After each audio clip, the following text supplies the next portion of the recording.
Hi and welcome to the Life Lounge. My name's Rich. Today we are going to be looking at how to prepare a basic household budget.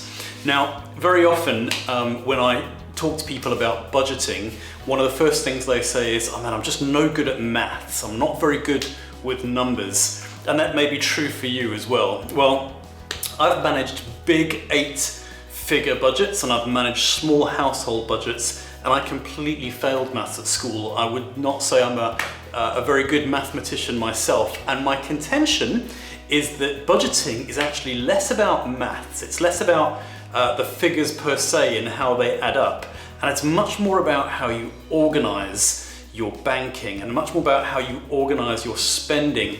And so whether you're budgeting a big 8-figure budget or you're budgeting your small household budget, which we're going to be talking about today, the general principles are the same. It's having an awareness and a process which allows you to know what's coming in and what's going out, and whether that tallies with what you were planning. So basically the way I do that is by regularly looking at my bank account transactions. I go into online banking, that's what we're going to base this evening's principles on. I look to see, did what came in and did what go out match what I was planning on my spreadsheet or my piece of paper or whatever you're using. So my contention is, again, all you've got to do is be organized and on top of this, and the maths will take care of itself. So let's jump right in and I'll take you to my screen now. Okay, here we are. Now, hopefully you can see this little square plus sign that's revolving around in the center of the screen. I'm going to use that tonight to point where I'm talking to you from. And you'll see this is an Excel spreadsheet, and down at the bottom here we've got 3 tabs. So I've got the current month of September, I've got October, which is next month, and then I've got something called pots, and I'll explain what all of these mean to you in just a moment.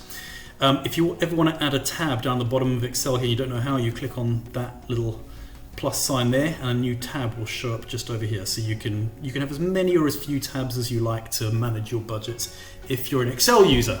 Okay, so here we are. Now, I would suggest that the best way to organize your household budget is to separate essential outgoings from extra outgoings. Now, depending on your circumstances, you might disagree with me as to what's essential and what's an extra outgoing. But for me, these are the things, the essential outgoings are the things that I have to pay in order to maintain a roof over my head and a certain level of lifestyle. Now, you may disagree with that, that's absolutely fine, but there will be some things in the essential outgoings over which we can't disagree, like you have to pay your mortgage or your rent, you have to pay your council tax. Further down the list, you might disagree with me about, I don't know, a subscription to a gym or something like that. Over here, you've got extra outgoings, and we'll go through all of these in detail in just a moment, but extra outgoings would be things you can see, like holidays, car, things like that, and we'll come to this in just a moment. I used to work in banking, and I often used to find myself talking to people who'd got themselves into pretty serious debt. And one of the things I noticed even then was that people would often get confused between what was essential and what wasn't. And there's a real difference here between the must-haves and the I want to haves. So I hope that principle makes sense to you, but we will talk that through in detail in just a moment. And then the third section is just having a track of your income. So we'll come to that in a second. Now, the beauty of this spreadsheet is it's got formulas in it which just add things up and tell me how much money I've got once I've input all my bills and all my income and expenditure and stuff like that. But again, there's nothing here that you can't do on a piece of paper with a pen and a calculator. So let's jump right in. I'm obviously just going to use made up figures for this. And again, your circumstances may be completely different, but that's fine. Let's do this together. I'll do this nice and slowly. You can follow along. Right, so in this section, essential outgoings, what you want to do at the start of the month is you want to track everything you're expecting to come out of your account. Now, I would say, in order to manage your finances, with the exception of food and petrol, Everything in this list should be on a direct debit or a standing order. There's no reason in this day and age why they shouldn't be, and really all you need to do is walk away once direct debit and standing order is set up, and it'll take care of itself. Your job in this process is to come back, and when things come out of your bank account, zero them out so that you know that it's not yet to come out in the month. Again, we'll get to that in just a moment, but let's put some figures in. So let's assume your rent or mortgage is £500 a month. Your council tax is £120 a month. You've got life insurance, which is £30 a month. You've got home insurance, which is £25 a month. Gas and electric is, let's say, £70 a month. Your water is, let's say, £30 a month, and you've got sewage, which is, let's say, £20 a month. Let's say your BT phone and broadband is £50 a month. Then you've got a mobile phone, that's another £30 a month, let's say. Then you've got car insurance, let's call that 20. You've got a second car, let's call that another 20. Let's go down. TV license, let's call that 20, even though we know it's not. RAC, that's important for my family, so let's call that 10. Now, I save for my kids, saving up a little amount every month, and when they turn 18, they get a little nest egg, so let's call that £20 a month. What's really important to me is giving money away as well. So I give money to some charities, and clearly I'm part of a local church, and that's really important to me to give money to the local church as well. So let's say I give money to WaterAid, let's say it's £10 a month. I have a Spotify family account, that's £15 a month. Let's say you like Netflix, call it £10 a month. I'm using nice round figures here so we don't get confused.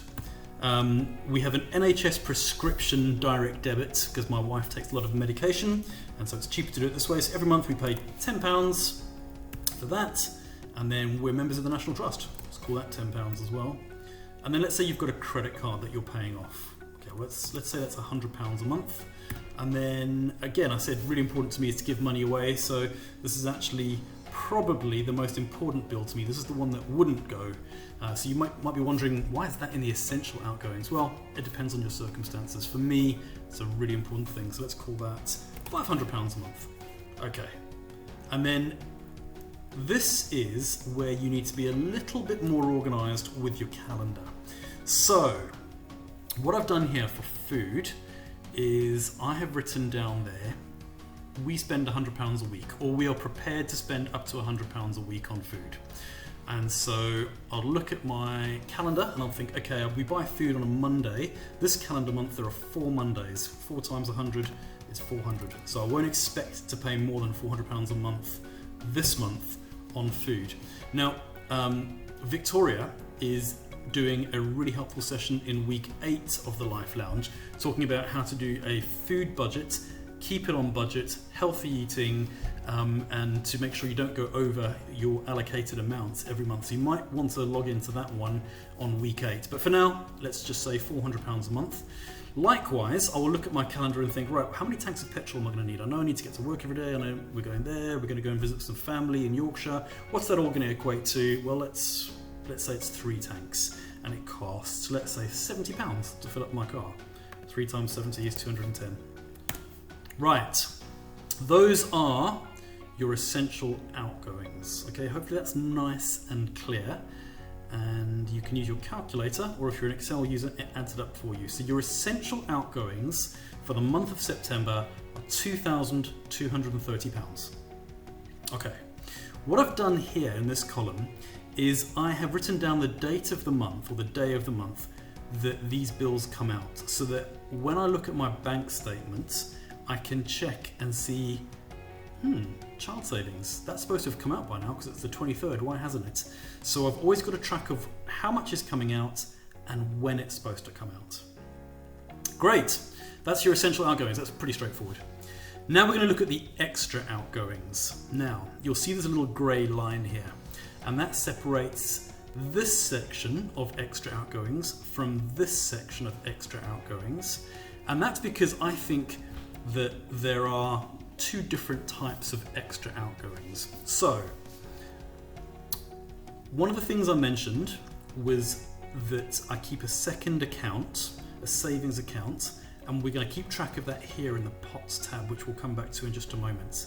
And in that savings account, every month I take an amount of money out of my account and I put it aside for things like holiday, car maintenance, clothing, savings, Christmas, glasses. We wear bifocals in our house and they're expensive, so don't want to get caught out with a nice £350 bill when you haven't got the money, rather save monthly for that kind of thing. And then I've got something called house items, so that might be for the occasional pot of paint, or the dog chews a leg off the armchair or something and you need to replace it. Helpful again, or the dishwasher explodes, whatever. Helpful again, just have a little pot of money put aside for those sorts of emergencies and niceties as well. Right, so let's assume that you want to put £100 away for holidays. Let's assume you need to put away £100 a month for car maintenance because you've got a car that's heavy on tax and needs a full service and you need 3-4 tyres a year or whatever. Clothes, again, let's just assume you want to spend £50 a month on clothes. But again, you don't have to spend that money every month. You can build up a pot so that when you need to buy school uniforms for the kids or whatever, a suit for a job interview, you've got a little pot waiting for you. Savings, let's assume you want to keep some savings just for a rainy day, £50 a month. Christmas, again, let's say £30 a month for Christmas, so that come December, you've been saving for 12 months, you've got £360 towards Christmas. Say the same for glasses as well. And then household items, let's call that £20 a month. Right, what you've got here is, Excel does this for you, but you can add this up with a calculator, £380 it says down there. That £380 I will put into my savings account at the start of the month when I've got my salary come through, and we'll talk about how to track that in a moment. But that is why I do that. Now, let's look at some of the other extras down here. Now, you might want to have some spending money put aside. You want going for coffees, going for meals out, going to the cinema, whatever, buying someone something nice, whatever you want to do. But let's put an amount in there for spending money each month. Let's say it's £100.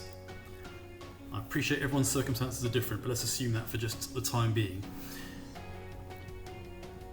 Now this, importantly, gets drawn out at the start of the month and kept in an envelope in my house. And the reason for that is because it's just too easy to spend money on a debit card without actually feeling the pain of the money being spent. So I have £100 at home, and when we want to go for a coffee, I take £10 out of there and we go for a coffee and I put the change back in, and it makes me aware of how much money I'm spending and aware of how much money I've got left as well. That's personal preference, but I found that to be helpful for me. I've got a couple of kids. Let's give kid number one £10 pocket money, kid number two £5 pocket money. I get a haircut every month. Let's put £10 in for that. My wife gets a haircut every couple of months, so let's just put in £20 for that.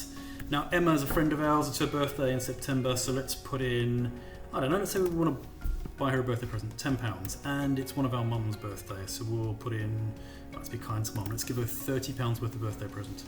And then we've got a window washer, let's say, so let's say that's £20 a month. And you might have other things, and that's totally fine. You just put them in there, and what you get down the bottom is your grand total of everything that's going to be coming out in the month, which is £2,815. If your income is not at least £2,815, your family income, you cannot afford to run this budget, and so you need to take things out, which is why this column here is super helpful, because you don't have to give your kids pocket money, you don't have to have spending money, you don't have to save for house items, you don't have to buy Emma a birthday present. I know that all sounds mean, but you've got to be super careful that you can afford your budget. That's what I mean by organising yourself well. So many people I know just blindly put money in or spend money but have no concept of how much money they've got in their account or how much is coming in, and that is what causes problems. So again, it's helpful to have the essentials column and the extras column that you can trim back from.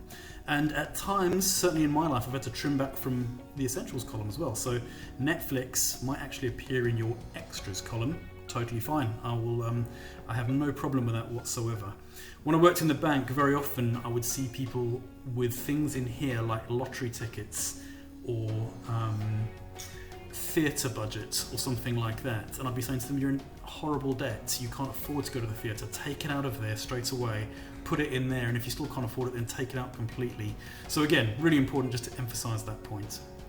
Now, here we are, income. So, income, salary number one at the start of the month goes in there. Now you're probably thinking, why has he written balance in there? I'll explain that in just a moment. But let's say your salary is a generous £2,000 a month. Great, okay? And salary two is, let's say salary two is £750 a month. And let's say you get child benefit of £120 a month. Okay, and then other income may be anything really. It could be another benefit you get, or I don't know, someone owes you some money or something. So let's assume your mate down the road lent £30 from you, owes you £30 this month. There it is, 30 quid. Okay, now you have total in. So you've got total of £2,900 coming into your account this month. That's what you're expecting, and you've got an expected expenditure of £2,815, which leaves you with a whopping £85 left over for you to do whatever you like, or put in savings, or give away, or whatever you want to do.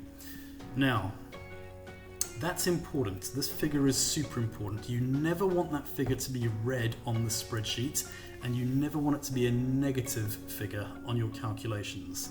So if that second salary was only £600, you're in trouble. You need to take £65 worth of stuff at least out of this column here. Okay?